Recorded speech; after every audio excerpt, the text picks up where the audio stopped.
Hello dear students, welcome to my channel Jiya tutorial. इस video में हम क्वेश्चन नंबर 10 को सॉल्व करेंगे, जो कि है एक्सरसाइज 8.1 से और चैप्टर का नाम है introduction to trigonometry.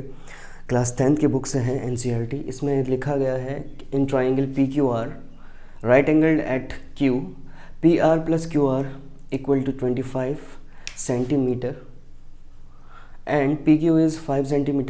Determine the values of sin P, cos P and tan P. तो इसमें हम देखेंगे कैसे हम इस गिवन इन्फॉर्मेशन के ज़रिए से इस ट्राइंगल नाम देने वाले हैं, कहाँ पे Q P आएगा, है ना, और फिर बता पाएंगे हम कि sin P और cos P की वैल्यू क्या होगी और tan P की। देखो, जैसा कि इसमें दिया गया है कि इस ट्राइंगल में ये राइट एंगल ट्राइंगल है, तो राइट एंगल बना लिया, ठीक है। अब ये कहता है राइट एंगल कहाँ पर है, Q पर है, तो Q पर हमारा राइट एंगल बना दिया। इसका मतलब हम P और R कहीं पे भी ले सकते हैं, तो मैं यहाँ पे P मान लेता हूँ, यहाँ R मान लेता हूँ, ठीक है। अब ये कहते हैं कि PR प्लस QR, तो PR क्या है यहाँ पर, ये R मान लेता हूँ इसको, सॉरी दो कैसे मान लिया मैंने, जब P है तो P और R, ठीक है। तो PR मतलब ये हाइपोटेन्यूस है, यहाँ से देखने से पता चलता है, क्योंकि 90 डिग्री के सामने वाली साइड को हाइपोटेन्यूस कहते हैं। और QR क्या है, ये हमारा परपेंडिकुलर है, ठीक है। अच्छा, तो अब हमें क्या करें कि जिससे हमारा sin P, cos P और tan P आ जाए। तो इसके करने के लिए अगर हम देखें कि एक ट्रिक होती है इसकी, मैंने हर वीडियो में इसको इस्तेमाल किया है।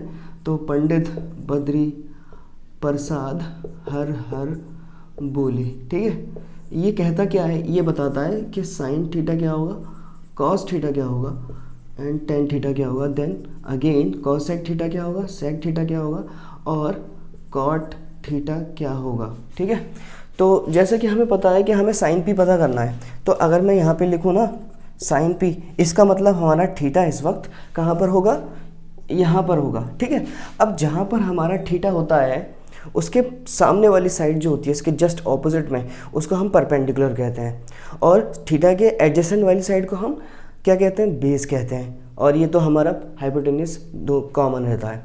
तो अब बताना ये है कि साइन पी क्या होगा। तो इसके एतबार से देखें अगर हम, तो P अपन H के बराबर हमारा साइन थीटा होगा। ऊपर की वैल्यूज़ जो होती हैं, ऊपर के ट्रिग्नोमेट्रिक रेशियोज हमारे इस तरीके से आप पता लगा सकते हो कि जैसे कॉस थीटा क्या होगा, B/H होगा, टेन थीटा क्या होगा, P/B होगा। इसी तरीके से नीचे की ट्रिग्नोमेट्रिक पता करने के लिए हम इस तरीके से जा सकते हैं, जैसा सेक थीटा क्या होगा, H/B होगा, मतलब कॉस का उल्टा। तो अब इसे साइन थीटा पता चलता है कि P/H के बराबर है, P मतलब परपेंडिकुलर, तो यहाँ से परपेंडिकुलर जो है हमारा वो है QR, है ना, और हाइपोटेन्यूस हमारा है PR। तो इसके अंदर क्या है ना, ये दोनों रिलेशन के साथ, यानी इन दोनों का एडिशन 25 सेंटीमीटर के बराबर है, पर हमें अलग अलग चाहिए। तो अलग अलग लेने के लिए हमें कुछ रिलेशन बनाना पड़ेगा, और फिर पाइथागोरस थ्योरम अप्लाई करके हमें सारी वैल्यूज़ पता करनी होंगी। देन तभी हम बता पाएंगे कि साइन पी, कॉस पी और टेन पी की वैल्यू क्या होने वाली है। अच्छा, तो अब मैं क्या करूँगा, मैं ये जो गिवन इन्फॉर्मेशन है इसका इस्तेमाल करूँगा, देन मैं बता पाऊँगा कि साइड क्या क्या होगी। तो PR प्लस QR ये दोनों 25 सेंटीमीटर के बराबर है, तो यहाँ से मैं QR को लिख सकता हूँ 25 माइनस PR के बराबर लिख सकता हूँ, या आप किसी के रेस्पेक्ट में लिख सकते हो। PR चाहे तो PR के रेस्पेक्ट में लिख सकते हैं, या फिर QR के रेस्पेक्ट में लिख सकते हैं। तो मैंने फ़िलहाल ये लिख लिया है, तो इसको मैं इक्वेशन 1 सपोज कर लेता हूँ। और मुझे ये भी दिया हुआ है कि PQ कितना है, PQ यहाँ पे हमारा, क्योंकि थीटा यहाँ पर है तो PQ बेस हो जाएगा इस हिसाब से। अब हम क्या करेंगे, पाइथागोरस थ्योरम अप्लाई करेंगे इस ट्राइंगल में।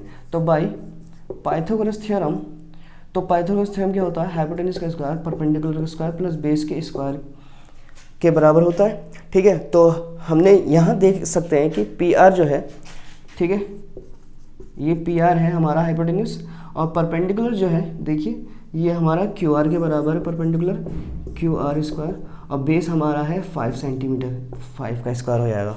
मैं क्या करूँगा, मुझे पता है QR जो है वो 25 माइनस PR के बराबर है, तो मैं इसको रिप्लेस कर दूँगा, QR की जगह पे लिख दूँगा मैं 25 minus QR whole square, and 5 का स्क्वायर होता है 25, ठीक है।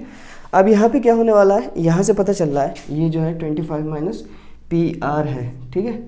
तो मैंने QR की जगह पे 25 माइनस यहाँ से PR के बराबर रख दिया है। तो यहाँ दिख रहा है कि ये a माइनस बी का होल स्क्वायर है, तो यहाँ पे आइडेंटिटी लग के ये ओपन होगा। तो a square plus B square minus 2 into A into B plus 25, ठीक है। तो ये हमारी आइडेंटिटी है A square plus B square minus 2ab। तो यहाँ पर अब इसको फर्दर सॉल्व करेंगे तो 25 का स्क्वायर होता है 625 और पी आर का स्क्वायर एज इट इज़ रहने वाला है और ये हो जाएगा 2 5 2 इंटू 25 50 पी आर प्लस 25, ठीक है।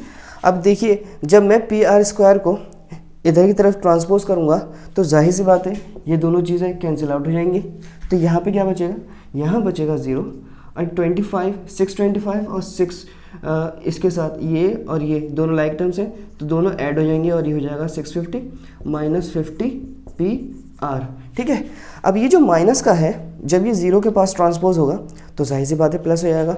तो यहाँ पे मैं लिख सकता हूँ 50 पी आर इक्वल टू 650, ठीक है। अब क्या करेंगे यहाँ पे सिंपली हम ट्रांसपोजिशन करेंगे 650 डिवाइड बाई, देखिए 50 जो मल्टीप्लिकेशन में तो डिवाइड में आ जाएगा और यहाँ से हमें पता चल जाएगा पी आर की वैल्यू क्या है। तो 13 5 होता है 65, तो पी आर की वैल्यू आ गई। अब मैं इस पी आर की वैल्यू को यहाँ पे पुट कर दूंगा तो मुझे क्यू आर पता चल जाएगा। अब क्योंकि मुझे पता चल चुका है तो यहाँ पे लिख दूंगा मैं पी आर की वैल्यू 13 है। जब मैं इसमें माइनस करूँगा तो मुझे पता चल जाएगा क्यू आर कितना आ रहा है, 12 सेंटीमीटर आ रहा है। तो अब मेरे पास तीनों ही साइड आ चुकी हैं। तो क्यू आर मेरे पास है 12 सेंटीमीटर और यह है 13 सेंटीमीटर, ठीक है। और ऐसे भी आप चेक करना हो तो जो हाइपोटेन्यूज होती है वो लॉन्गेस्ट साइड होती है किसी भी ट्राइंगल में, ठीक है। तो अब हम क्या करेंगे, अब हम फाइनली पता करेंगे sin P cos P and tan P क्या होगा। तो यहाँ पे मैं पहले ही लिख चुका था तो क्यू आर हमें पता चल चुका है, क्यू आर कितना है 12 और पी आर है 13। तो ये तो रेशियो हमें पता चल गया। अब हम इसी तरीके से बाकी के रेशियो पता कर लेते हैं। तो मैं इसको थोड़ा सा डिलीट कर देता हूँ। अब मैं बताऊँगा कॉस पी क्या होगा, कॉस पी। अगर हम यहाँ देखेंगे cos P B upon H के बराबर होता है कॉस पी, तो बेस अपॉन हाइपोटेन्यूज। तो देखिए थीटा हमारा यहाँ पर है क्योंकि पी की बात कर रहे हैं ना, तो थीटा हमारा यहाँ पर है तो इसके एडजेसेंट वाली साइड को ही हम बेस कहते हैं यानी 5। तो 5 हमारा बेस हो गया, हाइपोटेन्यूज सेम रहेगा जो कि है 5/13। ये हमारा कॉस पी आ गया। और टेन पी पता करना है तो टेन पी इसके एतबार से होता है परपेंडिकुलर अपॉन बेस, मतलब परपेंडिकुलर अपॉन बेस है ये। तो यहाँ पे थीटा के सामने वाली साइड को हम परपेंडिकुलर कहते हैं, मतलब 12 और बेस हमारा ये है थीटा के एडजेसेंट साइड यानी 5/12 हमारा 10p आ गया। यही रेशियो हमें पता करने थे, तो ये तरीका था पता करने का। अगर आपको समझ में आया है तो please subscribe to my channel and नहीं समझ में आया तो प्लीज़ कमेंट करके ज़रूर बताएं ताकि मैं अगली बार पूरी कोशिश करूँ। Thanks for watching my videos.